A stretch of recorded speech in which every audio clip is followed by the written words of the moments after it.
ibang tao. Ang mahalaga sa akin ngayon si Danilo at si Mookie. Kailangan masabi ko sa kanila kung ano yung totoong ginawa sa akin ni Jade. Para mabawi ko sila. Si Danilo, kailan ulit kayo magkikita?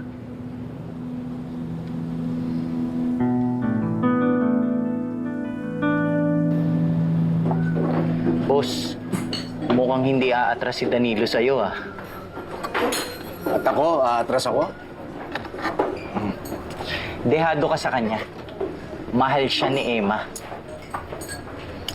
Dali lang yan. Solusyon ako para dyan. Paano?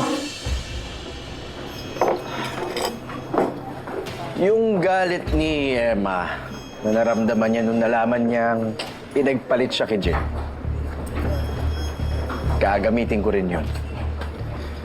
Araw-araw ko ipapaalala sa kanya kung